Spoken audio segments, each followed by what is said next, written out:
চতুর্থ শ্রেণীর গণিত বইয়ের আজকের ভিডিওতে 110 নম্বর পৃষ্ঠা নিয়ে আলোচনা করব। তো এখানে দেখো প্রথমেই কিছু ভগ্নাংশ আছে, ভগ্নাংশের যোগ ও বিয়োগ সম্পর্কিত নিচের সমস্যাগুলো হিসাব করো। এইখানে দেখো মোট হচ্ছে 8টা অঙ্ক আছে। এই ভগ্নাংশগুলো একাধিক ভগ্নাংশের যোগ আছে, কোথাও বিয়োগ আছে। তো আমরা সবগুলোই তোমাদেরকে খাতায় সমাধান করে দিচ্ছি। তো 1 নম্বর অঙ্কটা দেখো, এখানে 2টা ভগ্নাংশ আছে। 1/5 যোগ হচ্ছে এটা হবে 2/5। দেখো দুইটাই হচ্ছে সমহর বিশিষ্ট ভগ্নাংশ, মানে হর হচ্ছে একই, এখানেও 5 এখানেও 5। তো এটা আমরা এই যোগ করার ক্ষেত্রে এই সমহর বিশিষ্ট ভগ্নাংশ হলে আমরা সাধারণ হর বা এই নিচের যে হরের যে মান আছে সেটা একটা আমি নিচে লিখলাম 5 নিচে। এখন এই লবের যে মান আছে এই প্রথমটা বা দ্বিতীয়টা বা যদি এরকম আরও ভগ্নাংশ থাকতো এই লবগুলো আমরা যোগ করে দেব। এখন 1 যোগ হচ্ছে 2, তাহলে দেখো 1 আর 2 যোগ করলে কত পাচ্ছি 3, আর নিচে আছে কত 5। এটাই হচ্ছে তোমার 1 নম্বর উত্তর। 2 নম্বরও দেখো এটাও সমহর বিশিষ্ট ভগ্নাংশ, তাহলে এই সাধারণ হর যেটা বা এই দুই জায়গা যেহেতু একই হর, একটা 7 আমি নিচে লিখব। এখন লবগুলা যোগ করব, তার মানে 2 যোগ হচ্ছে 3। তো 2 আর 3 যোগ করলে পাচ্ছি 5, নিচে হচ্ছে 7। এটাই হচ্ছে উত্তর। 3 নম্বরটা দেখো, এটাও সমহর বিশিষ্ট ভগ্নাংশ, তবে এটা হচ্ছে বিয়োগ। তো যেহেতু সমহর, তো আমি দুইটা জায়গায় একই মান আছে, 7 আছে, আমি একটা 7 নিচে লিখব। আর এই লব থেকে এই লব বিয়োগ করব, যেহেতু এখানে বিয়োগ আছে। যোগের ক্ষেত্রে আমরা এই লবের সাথে এই লব যোগ করছি, আর বিয়োগের ক্ষেত্রে এটা থেকে এটা বিয়োগ করব, মানে 4 বিয়োগ হচ্ছে 2। তো 4 থেকে 2 বিয়োগ করি, পাবো 2, আর নিচে আছে 7। 4 নম্বর অঙ্কটা দেখো, এটাও সমহর বিশিষ্ট ভগ্নাংশ, এখানে 12 আছে, এখানেও 12 আছে। তো একটা 12 আমি নিচে লিখব। এখন এই লব থেকে এই লব বিয়োগ করব, মানে 7 বিয়োগ হচ্ছে 3। তো 7 থেকে যদি আমরা 3 বিয়োগ করি, এখানে পাবো হচ্ছে 4, নিচে আছে কত 12।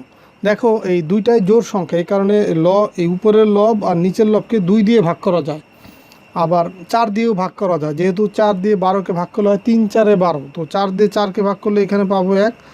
2 দিয়ে যদি ভাগ করতে তাহলে 2 বার করতে হবে এই ভাগটা, আর আমি তো একবারেই 4 দিয়ে ভাগ করে ফেলি, তাহলে একবার করলেই হবে। 4 দিয়ে 4কে ভাগ করলে 1, 4 দিয়ে 12কে ভাগ করলে হচ্ছে 3, তার মানে এইখানে আমি পাবো হচ্ছে 1/3। তাহলে এটাই হচ্ছে উত্তর।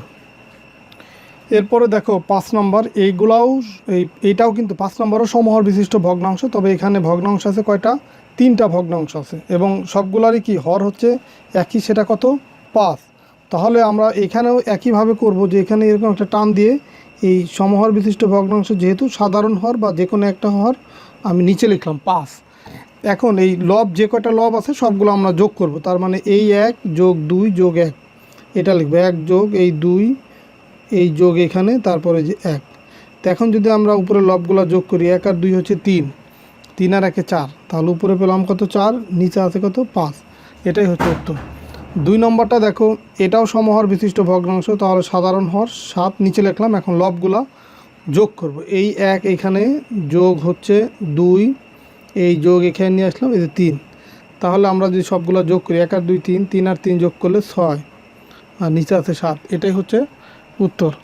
3 নম্বরও দেখো, এখানে সমহর বিশিষ্ট ভগ্নাংশ, কিন্তু এখানে তোমার যোগও আছে বিয়োগও আছে, তো দুইটা কাজই করতে হবে। তো আমরা এই যে সাধারণ হর যেটা আছে 7, সেটা নিচে লিখলাম। এখন এই যে লব যে 4 আছে সেই 4 এখানে লিখলাম, এই বিয়োগটা এখানে নিয়ে আসবো, এই যে এই বিয়োগটা এখানে আসলো। এখন এই 2 এখানে লিখবো, তারপর এই যোগ এখানে নিয়ে আসবো, এই 1 শেষে লিখবো। এখন দেখো এখানে বিয়োগ আছে একটা, বাকি এই 4 আর 1, তাহলে আমরা যোগ করব। 4 আর 1 যদি যোগ করি, এখানে পাবো হচ্ছে 5। আগে আমরা যোগের কাজ করে নিচ্ছি, তারপরে বিয়োগের কাজ করব। তো 4 আর 1 যোগ করলে হচ্ছে কত 5, এই বিয়োগ হচ্ছে 2, মানে এই 2 যা ছিল সেটাই রাখলাম আর কি। তাহলে বিয়োগ 2 রাখলাম, আর নিচে আছে 7। এখন 5 থেকে যদি 2 বিয়োগ করি, তাহলে পাবো কত 3, আর নিচে আছে 7। এটাই তাহলে উত্তর। 8 নম্বর অঙ্কটা দেখো, 8 নম্বর অঙ্ক, এখানেও সমহর বিশিষ্ট ভগ্নাংশ, যোগ আর বিয়োগ একসাথে আছে। তাহলে এই নিচের যে 12 সমহর বিশিষ্ট ভগ্নাংশ, এই 3টা হর থেকে যে কোনো একটা হর আমি নিচে লিখলাম। এখন হচ্ছে যেখানে যোগ আছে যোগের কাজ করব, যেখানে বিয়োগ আছে বিয়োগের কাজ করব। তো প্রথমে আমরা 7 লিখলাম, এখন বিয়োগ আছে দিলাম বিয়োগ, এই 3 এখানে লিখলাম, এখানে যোগ আছে দিলাম যোগ, এই 1 আছে লিখলাম 1। তাহলে এই 7 আর 1 যদি যোগ করি কত হয় 8, বিয়োগ 3, বিয়োগের কাজটা আমরা পরে করব।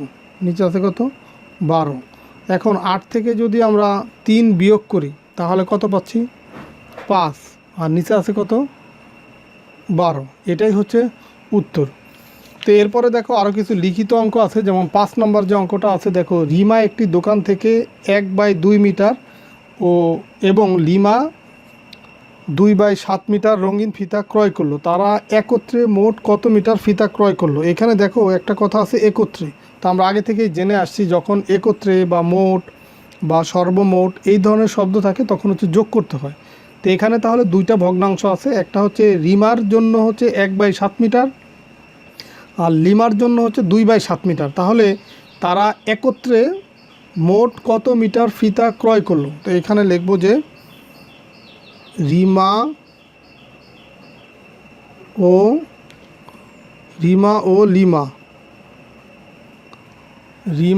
লিমা একত্রে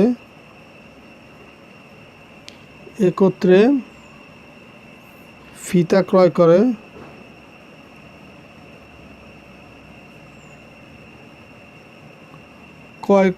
করে এই রিমার ফিতার পরিমাণ কত 1/7 মিটার, এর সাথে যোগ করব কি লিমার পরিমাণ, লিমার ফিতা কত 2/7 মিটার। এখানে একক আছে কিন্তু এককটা লিখতে হবে, যে মিটার হচ্ছে এককটা লিখে দিতে হবে। এখন আমরা এই দুইটা যোগ করব, দেখো এই দুইটাই সমহর বিশিষ্ট ভগ্নাংশ, তাহলে আমরা একটা হর এই 7 নিচে লিখলাম। এখন লবগুলো যোগ করব, মানে 1 যোগ হচ্ছে 2, এটা আমরা ডট ডট দিয়ে দিলাম। আর 1 আর 2 যোগ করলে কত হয় 3, আর নিচে আছে কত 7, এত মিটার। তাহলে একত্রে দুইজনের ফিতা কত মিটার 3/7 মিটার। এটাই হচ্ছে তোমার এই 5 নম্বর অঙ্কের উত্তর। এরপরে দেখো আমরা 6 নম্বর অঙ্ক করব, পরবর্তী অঙ্ক, যেখানে দেয়া আছে যে প্রিয়া একটি পিঠার 1/5 অংশ খায় এবং রিপা হচ্ছে 4/5 অংশ খায়। তারা একত্রে মোট কত অংশ খায়? এটাও দেখো 5 নম্বরের মতোই, যে প্রিয়া পিঠা খায় 1/5 অংশ এবং রিপা খায় 4/5 অংশ, দুইজনের জন্য দুইটা ভগ্নাংশ। এখন তারা একত্রে মোট কত অংশ খায়? তো একত্রে যেহেতু বলছে বা মোট শব্দ আছে, তার মানে যোগ করতে হবে। তাহলে এখানে লিখব যে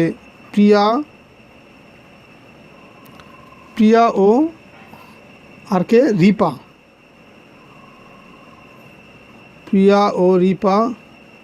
একত্রে মোট কি খায়? পিঠা খায়।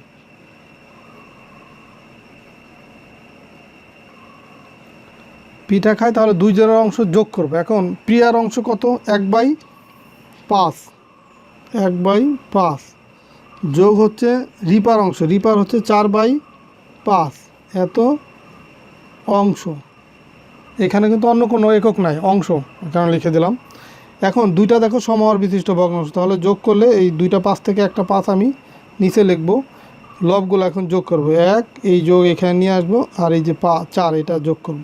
তাহলে 1 আর 4 যদি আমরা যোগ করি তাহলে কত হয় 5, আর নিচে তো 5 আছেই। এখন এই 5 দিয়ে যদি 5কে কাটি তাহলে এখানে পাবো 1, বা এই 5কে 5 দিয়ে ভাগ করলে 1, এই 5কে 5 দিয়ে ভাগ করলেও 1 পাবো। তাহলে এই 1/1 হবে। তো নিচের 1 মানে দিলেও হয় না দিলেও হয়, বা যদি না দিই তাতে বোঝা যায় যে নিচে 1 আছে, এই কারণে না দেওয়াটাই ভালো। তাহলে আমরা লিখব হচ্ছে 1 অংশ।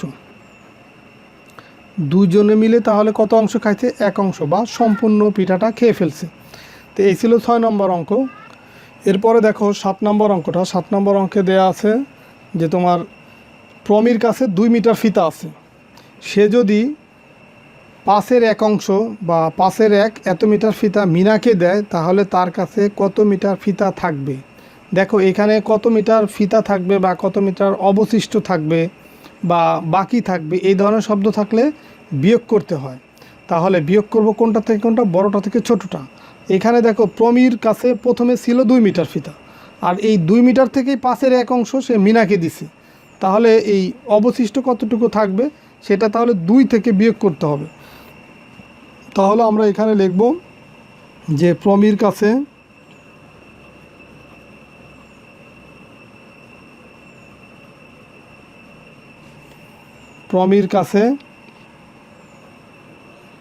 ফিতা থাকবে সমান হচ্ছে, তার কাছে প্রথমে ছিল 2 মিটার, সেটা থেকে সে দিছে কাকে, মিনাকে দিছে 1/5 মিটার। তাহলে 1/5 বিয়োগ করলে যা থাকবে, এই 2 থেকে 1/5 বিয়োগ করলে যেটা থাকবে সেই পরিমাণ ফিতাই থাকবে আর কি প্রমির কাছে। তাহলে 2 থেকে এটা বিয়োগ করলে যেটা হবে, এত মিটার ফিতা প্রমির কাছে থাকবে। এখন দেখো, আমরা আগের যে যোগের বা ভগ্নাংশের যোগ বা বিয়োগের ক্ষেত্রে দেখছি যে সবগুলো সমহর বিশিষ্ট ভগ্নাংশ ছিল, কিন্তু এইখানে একটা পূর্ণ সংখ্যা আছে। তো এটার ক্ষেত্রে কি করতে হবে, দেখো এই পূর্ণ সংখ্যা বা 2 যে আছে, 2-এর নিচে কিছু নাই। তো 2-এর নিচে কিছু নাই মানে এটাকে ধরা হয় হচ্ছে 2/1। তার মানে কোনো পূর্ণ সংখ্যার নিচে যদি কিছু না থাকে তাহলে ধরা হয় তার নিচে 1 আছে। যেমন 2 বা 2/1 একই কথা। তার মানে এখানে নিচে আছে, ধরে নেওয়া হয় মনে মনে আমরা ধরে নিতে পারি 1 আছে। এখানে ধরে নিতে পারি যে মনে মনে, আমরা এখানে লিখবো না, তোমাদের বোঝার সুবিধাতে লিখে দিলাম, মনে মনে 1 আছে। তাহলে দেখো এইখানে হচ্ছে প্রথমে হর হচ্ছে 1, এইখানে হচ্ছে 5। তো এইখান থেকে 1 আর 5-এর লসাগু 5ই হয়, সেই 5 হচ্ছে এখান থেকে লিখতে হবে এখানে। আর আগের ক্ষেত্রে আমরা দেখছি যে একই মান 5, মানে একই মান একটা লিখে দিলেই হয়েছে। কিন্তু যখন ভিন্ন মান থাকবে, এখানে 1 মান, এখানে 1 মান, তখন হচ্ছে এই মানগুলো লসাগু বের করে সেই লসাগু এখানে রাখতে হবে। আর এটা যেহেতু 1 আর 5-এর লসাগু হচ্ছে 1 আর 5 গুণ করলে যা হবে সেটা, তাহলে সেই 5 এখানে লিখব। এখন এই 5কে আমরা 1 দিয়ে ভাগ করব বা এইখানে হরের মান দিয়ে ভাগ করব। তো 1 দিয়ে যদি 5কে ভাগ করি পাবো কত, 5। তো এইটাকে এই হর দিয়ে ভাগ করার পরে যে মান পাবো সেটা আবার এটার সাথে গুণ করব।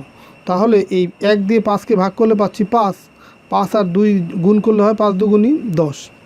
এখন এই বিয়োগ এখানে নিয়ে আসলাম, এই 5 দিয়ে এই 5কে যদি ভাগ করি তাহলে কত হয়, 1 আর এই 1 গুণ করলে পাচ্ছি কত, 1। তো নিয়ম হচ্ছে হর দিয়ে এটাকে ভাগ করব, ভাগ করে যে মানটা পাবো সেটা দিয়ে উপরের যে লবের মান থাকবে সেটার সাথে গুণ করব। তাহলে এত মিটার ফিতা। এখন হচ্ছে 10 থেকে যদি আমরা 1 বিয়োগ করি তাহলে কত পাচ্ছি, 9, আর নিচে পাচ্ছি 5, এত মিটার। তার মানে এই তার কাছে এত মিটার ফিতা থাকবে। আর এটা হচ্ছে অপ্রকৃত ভগ্নাংশ। তাহলে এটাকে আমরা মিশ্র ভগ্নাংশে যদি রূপান্তর করি, 5 দিয়ে 9কে ভাগ করলে 5 অক্ষে 5, আর এই হর নিচে লিখে দিব। আর 5 দিয়ে 9কে ভাগ করলে হচ্ছে 5 অক্ষে 5, 9 হওয়ার জন্য প্রয়োজন কত, দেখো 5-এর পর থেকে 9 পর্যন্ত গণনা করব, 5, 6, 7, 8, 9, এই 4 ঘর যাচ্ছে, তার মানে উপরে লিখবো হচ্ছে 4। তার মানে 1 সমস্ত 5-এর 4 এত মিটার ফিতা হচ্ছে প্রমির কাছে থাকবে। এটাই হচ্ছে উত্তর বা অ্যান্সার। তো আশা করি তোমরা বুঝতে পারছো। তো আমরা আজকের ভিডিও এই পর্যন্ত থাকবে। পরের ভিডিওতে শেষের যে অঙ্কটা আছে এই অঙ্কটা একটু বড় বা তোমাদের বোঝার বিষয় আছে, পরের ভিডিওতে আমি আলাদাভাবে শুধু একটা অঙ্ক করে দেবো। তো ঠিক আছে, সবাই ভালো থাকো, সুস্থ থাকো, আল্লাহ হাফেজ।